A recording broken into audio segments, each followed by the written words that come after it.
nampakkan diri kepada banyak orang. Ini yang dilupakan, ini yang tidak dikejar oleh manusia yang saya dan saudara masih hidup. Karena penting sekali mati, kalau kita mati itu penting sekali. Bukan akhir, mati adalah awal. Mati adalah awal daripada masuk alam maut rohnya atau masuk firdaus. Ya Allah itu roh, gembala dengan roh kita, nanti Tuhan akan memberikan kebenaran, syarat perdamaian. Nama kata lain adalah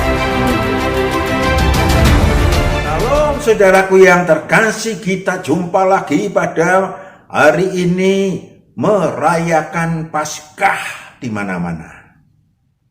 Kita akan membahas untuk apa anak manusia disalibkan, mati di kayu salib. Tapi kita akan menyaksikan satu pujian terlebih dahulu sebelum kita melanjutkan pembahasan yang mungkin agak panjang, tetapi kita akan membahas karena ini penting bagi kita bersama.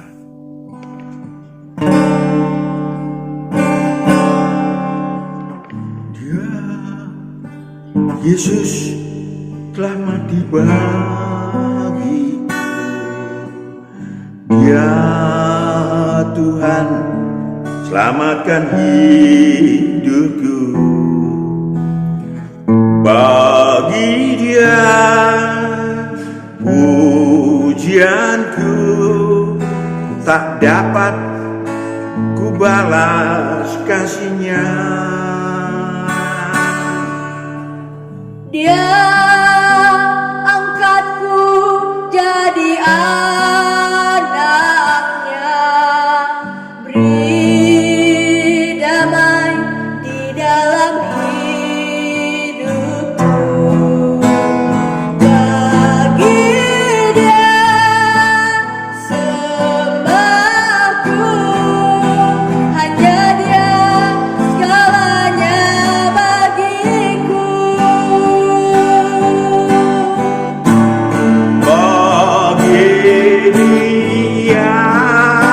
Segala pujian, hormat serta syukur kekal selamanya bagi Dia. Segala pujian, hormat serta syukur selama-lamanya.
Saudaraku yang kekasih, untuk apa anak manusia mati di kayu salib?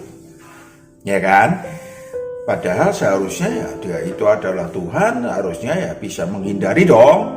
Ada yang membela anak manusia dengan mengatakan bahwa yang mati di kayu salib bukan Yesus.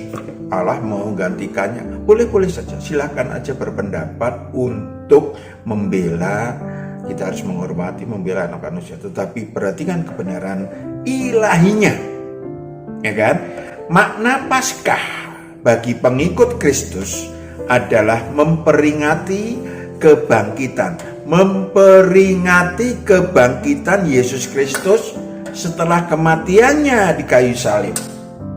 Sekali lagi, memperingati kebangkitan Yesus Kristus setelah kematiannya di kayu salib. Ya, memang di mana-mana tadi Pak Matius sampaikan perayaan Paskah secara religi ya terfokus pada proses penyaliban ya, kalau Kamis Putih, Jumat Agung dan seterusnya, dan kematian anak manusia di kayu salib. Perhatikan, kematian anak manusia di kayu salib sah-sah saja dan tidak salah, no problem. Tetapi kita akan mengungkap supaya saudara merasakan, saudara menikmati. Oh, kok menikmati? Mari kita lihat, ini menikmati kebenaran-kebenaran ilahi tentang untuk apa anak manusia mati di kayu salib.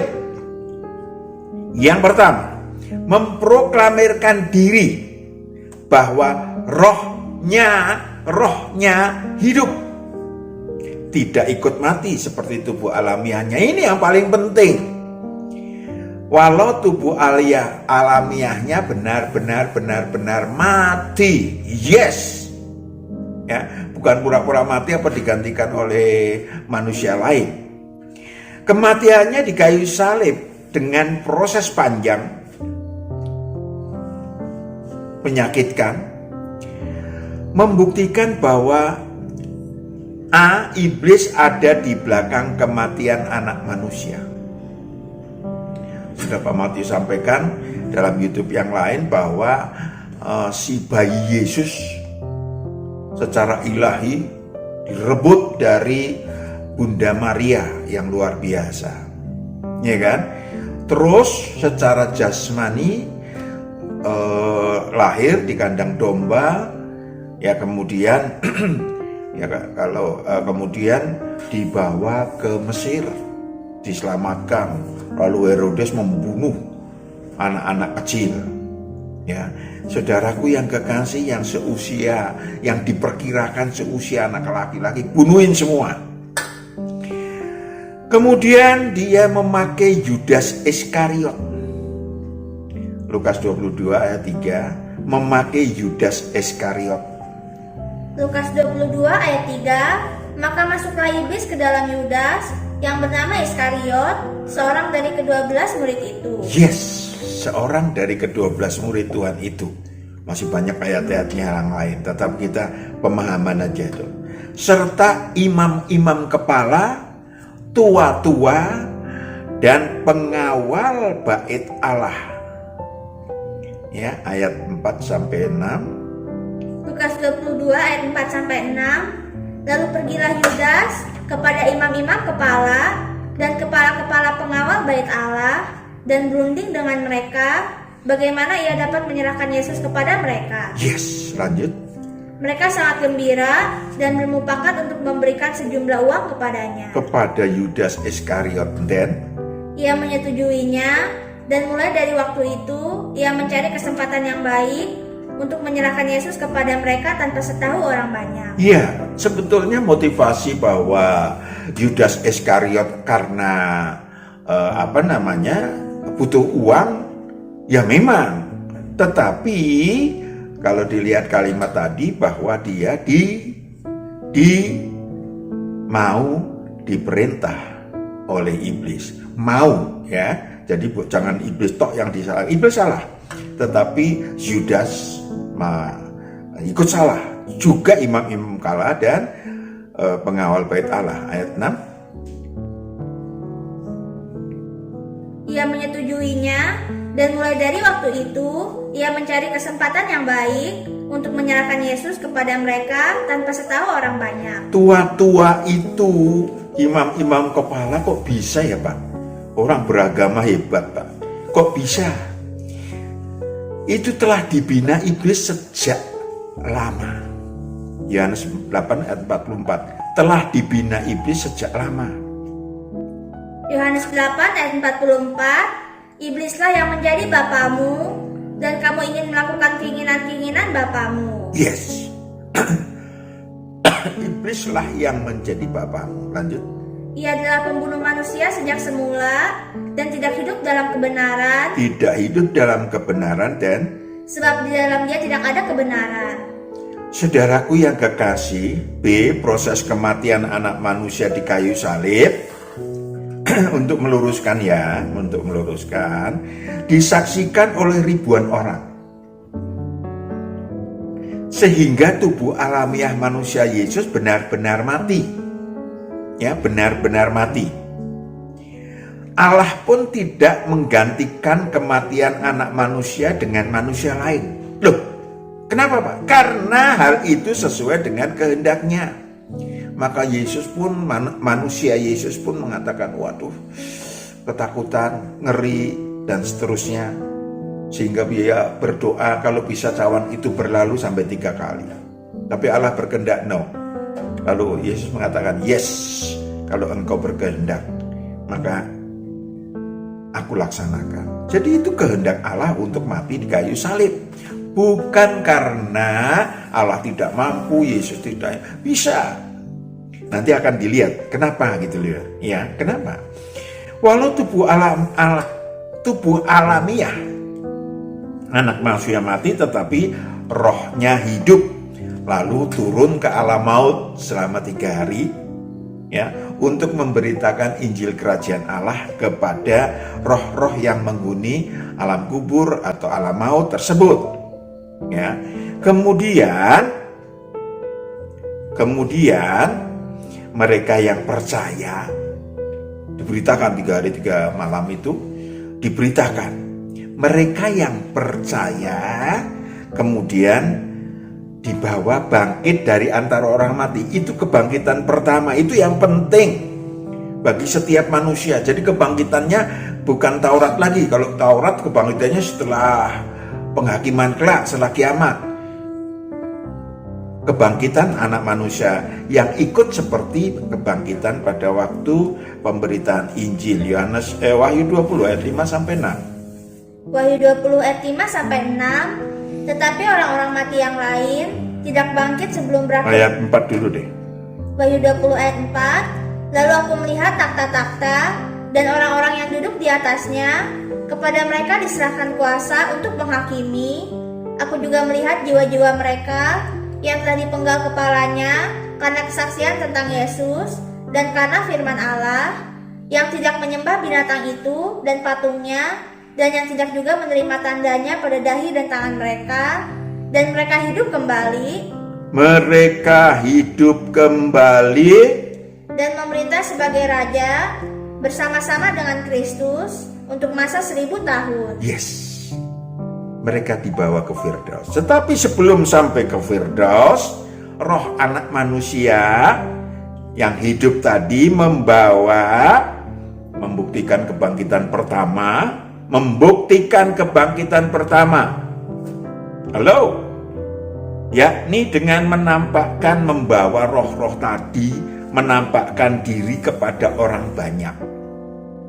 Ya, menampakkan diri kepada orang banyak.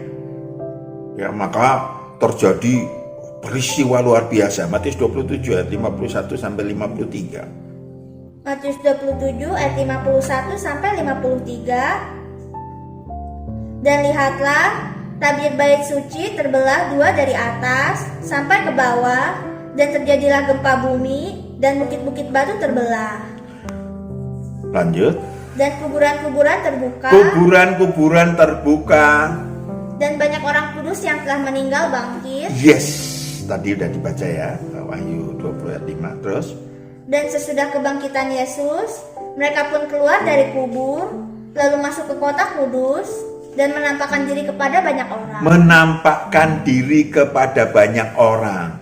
Ini yang dilupakan. Ini yang tidak dikejar oleh manusia, yang saya dan saudara masih hidup. Karena penting sekali mati. Kalau kita mati itu penting sekali. Bukan akhir. Mati adalah awal. Mati adalah awal daripada masuk alam maut rohnya atau masuk Firdaus. Dan apa yang disebut sebagai fasilitas ilahi oleh yang Tuhan Yesus proklamirkan sejak 2000 tahun yang lalu, itu yang paling penting dalam peringatan Paskah ini, dan saudara dan saya menikmati memang bukan terus mati hari ini, bukan, tetapi kalau mati, karena mati bisa kapan saja di mana saja.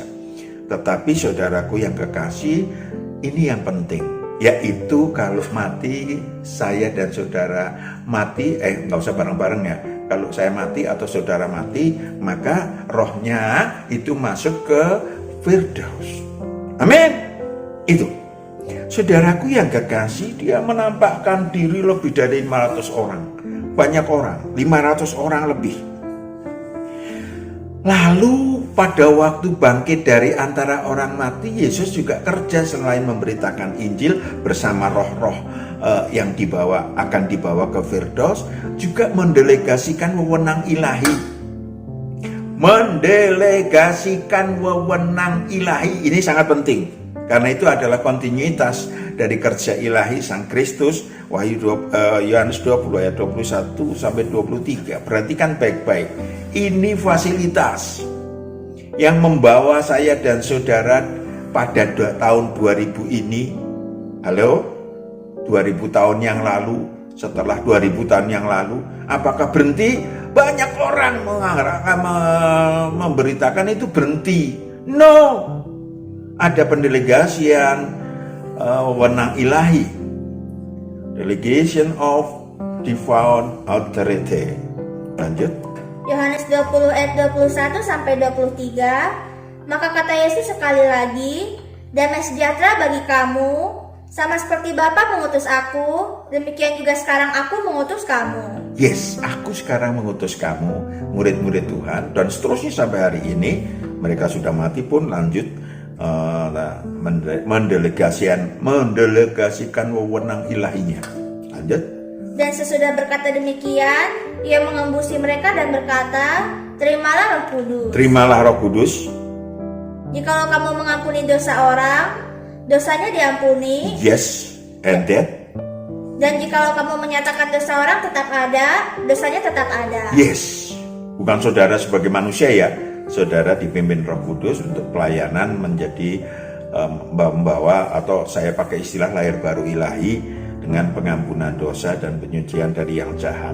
Tentu saja berbeda dengan Taurat dan kitab para nabi atau religi yang manapun juga, karena akan dipakai di Tuhan untuk menyembuhkan orang bagi murid-murid yang sampai hari ini pun, sampai kiamat nanti. Sesudah itu duduk di sebelah kanan Allah. Nah ini ya, kenapa dikatakan sebelah kanan Allah? Untuk menunjukkan split berbeda. Ya, dia satu. Nah, kalau satu ya jadi satu.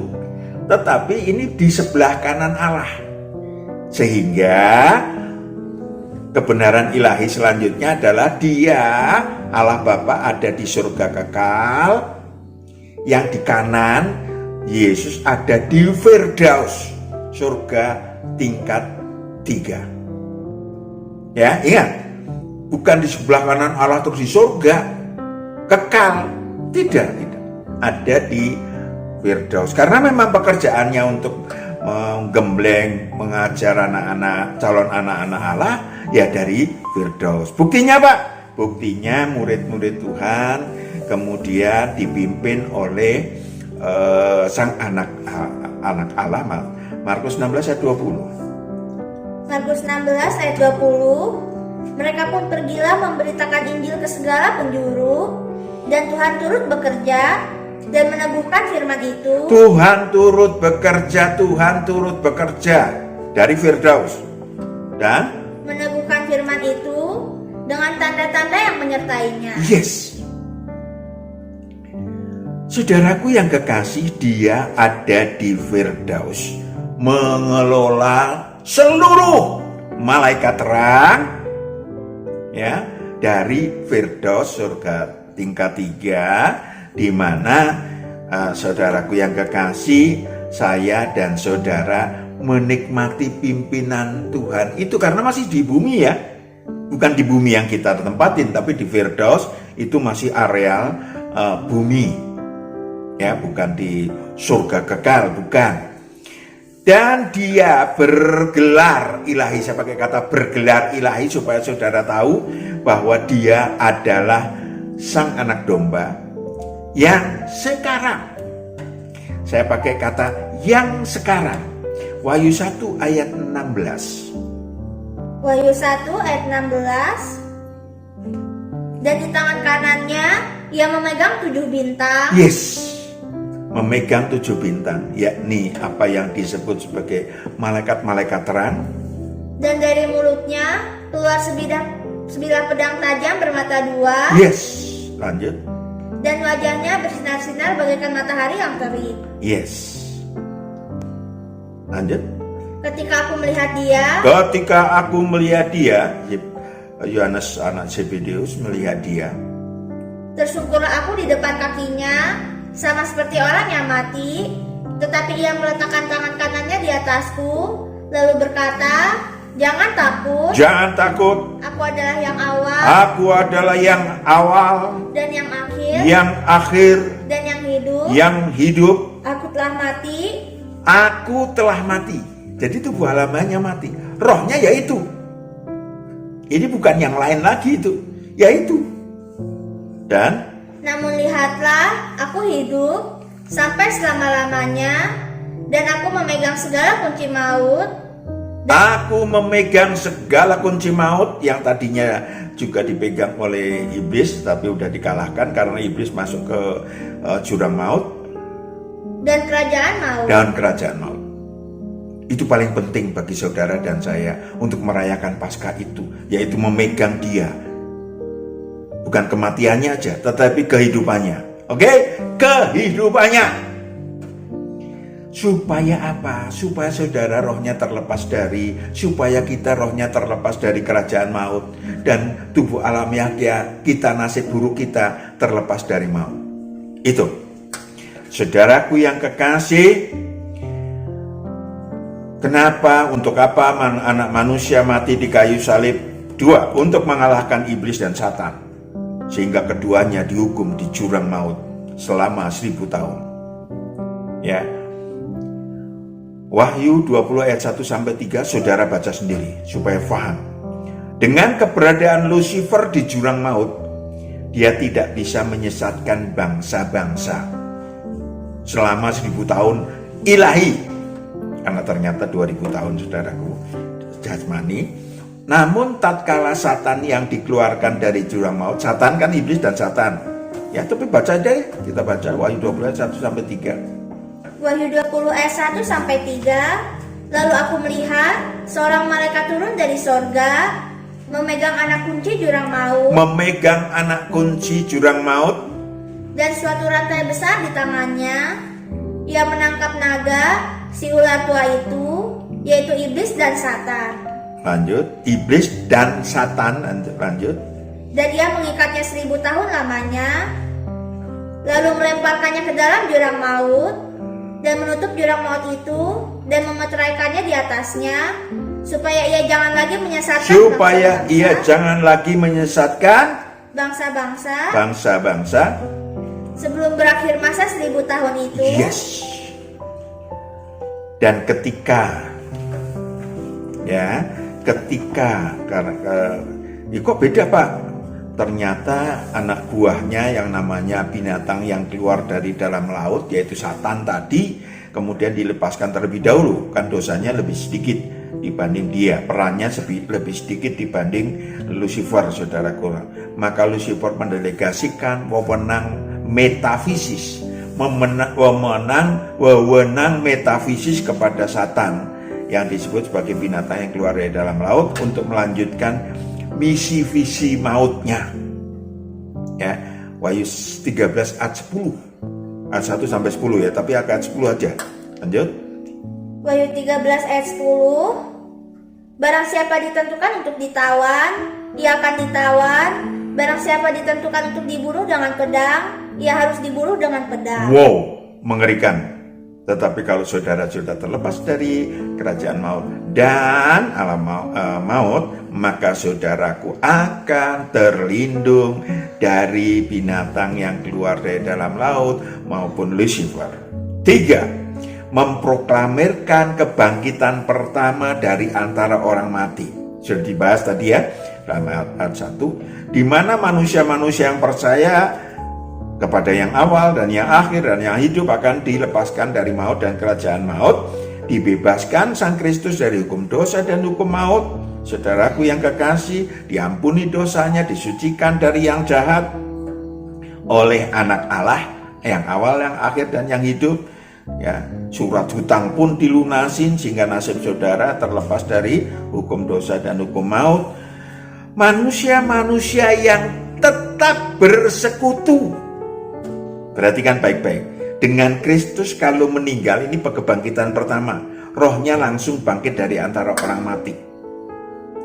1 Korintus 15 ayat 20 sampai 22. Perhatikan baik-baik. Supaya ini, saudara, kalau dalam religi mungkin berbeda. Dalam Taurat memang berbeda karena belum ada fasilitas itu. Tetapi dalam keilahian atau pemuridan, maka fasilitas ada. Saudara harus raih. Sayang kan? 1 Korintus 15 ayat 20 sampai 22. Tetapi yang benar ialah bahwa Kristus telah dibangkitkan dari antara orang mati sebagai yang sulung dari orang-orang yang telah meninggal. Yes, dari orang-orang yang telah meninggal. And then, penting. Sebab sama seperti maut datang karena satu orang manusia, demikian juga kebangkitan orang mati datang karena satu orang manusia. Datang karena seorang manusia. Lanjut. Karena sama seperti semua orang mati dalam persekutuan dengan Adam, demikian pula semua orang akan dihidupkan kembali dalam persekutuan dengan Kristus. Yes. Kalau saudara persekutuan dengan Kristus, jadi anak buahnya, jadi pengikutnya. Ini bukan agama loh ya. Jadi pengikutnya, maka saudaraku akan dipimpin bersekutu sampai kematian datang dalam diri kita dan akan dibangkitkan dari orang mati.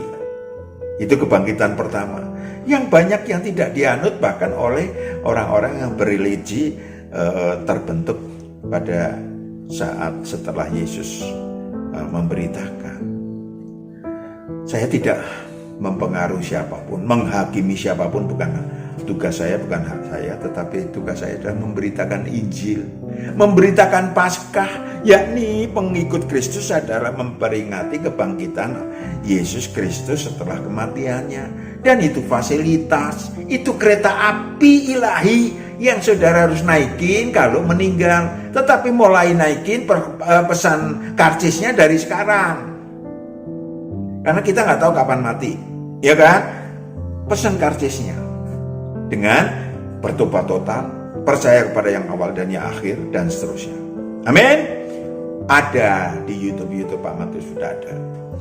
Yang keempat, memberikan peran ilahi kepada Roh Kudus. Roh Kudus itu adalah yang bareng-bareng kita turun ke bumi bersama Sang Anak Domba, ya, untuk mengajar aneka kebenaran secara pribadi kepada murid-murid Tuhan. Perhatikan baik-baik, Yohanes 14 ayat 15 sampai 17. Yohanes 14 ayat 15 sampai 17. Jikalau kamu mengasihi aku, kamu akan menuruti segala perintahku. Kamu akan menuruti segala perintahku. Aku akan minta kepada Bapa. Yes. Dan Ia akan memberikan kepadamu seorang penolong yang lain, supaya Ia menyertai kamu selama-lamanya. Menyertai kamu selama-lamanya. Yaitu Roh kebenaran. Roh kebenaran. Dunia tidak dapat menerima Dia, sebab dunia tidak melihat Dia dan tidak mengenal Dia. Yes, kalau saudara orang dunia, saudara tidak akan dipimpin oleh Sang Penolong atau Roh Kudus. Lanjut. Tetapi kamu mengenal Dia, sebab Ia menyertai kamu. Kamu mengenal Dia, menyertai kamu, dan akan diam di dalam kamu. Dan akan diam di dalam kamu. It's proses. Saudaraku yang kekasih, sejak turun ke bumi bersama-sama dengan anak-anak domba, bersama-sama dengan roh-roh kita, maka Dia bertugas untuk mengisapkan dunia akan dosa dan kebenaran serta penghakiman kepada umat manusia. Yes, setelah 2000 tahun yang lalu Dia juga bertugas untuk secara pribadi memimpin manusia yang disebut pengikut Kristus atau yang disebut sebagai murid Tuhan. Memimpin secara pribadi dan tinggal. Halo? Itu. Terakhir. Yang kelima, menjadikan saudara dan saya yang calon anak-anak Allah. Saya dan saudara calon anak-anak Allah. Siapapun saudara, siapapun status apapun saudara di muka bumi ini, tetapi Yesus mengulurkan tangan untuk menjadikan calon anak-anak Allah. Kita memang ke bumi ini hanya untuk menjadi anak-anak Allah.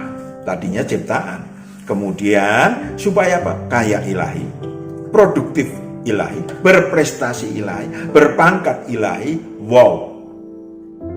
Saudaraku yang kekasih, seperti yang kita pelajari dalam sadar jati diri, bahwa makhluk tua-tua, saya dan saudara, roh saya dan saudara adalah makhluk luar biasa, pilihan sejak tinggal di surga kekal, lalu ditawarin untuk menjadi calon anak-anak Allah, untuk kalau mau ya udah kita kalian turun ke bumi, kita bersama-sama turun di bumi bersama Roh Kudus tadi, bersama dipimpin oleh sang anak domba, ya.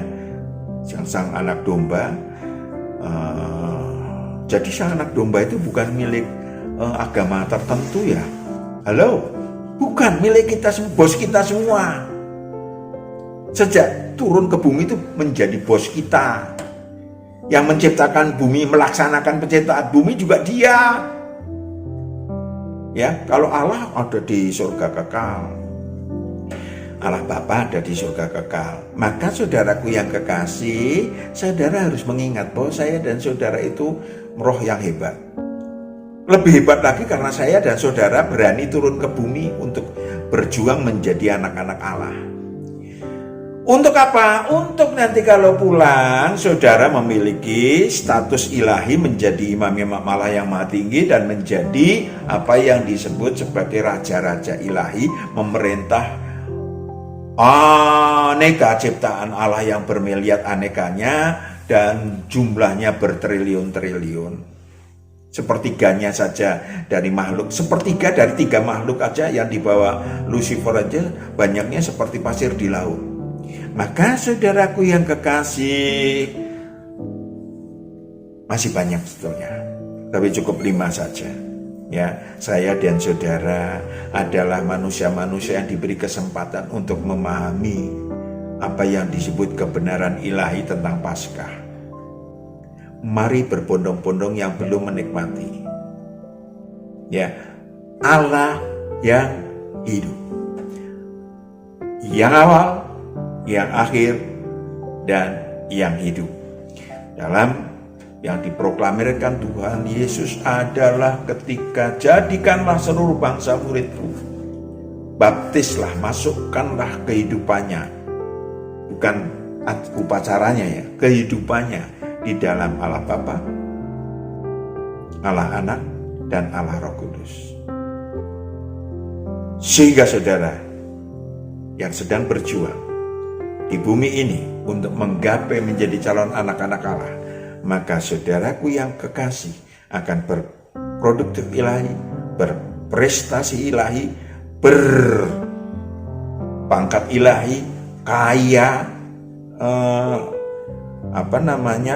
hebat atau kaya, harta surgawi, dan pulang ke surga kekal melalui Firdaus. Amin. Selamat Paskah, Tuhan berkati.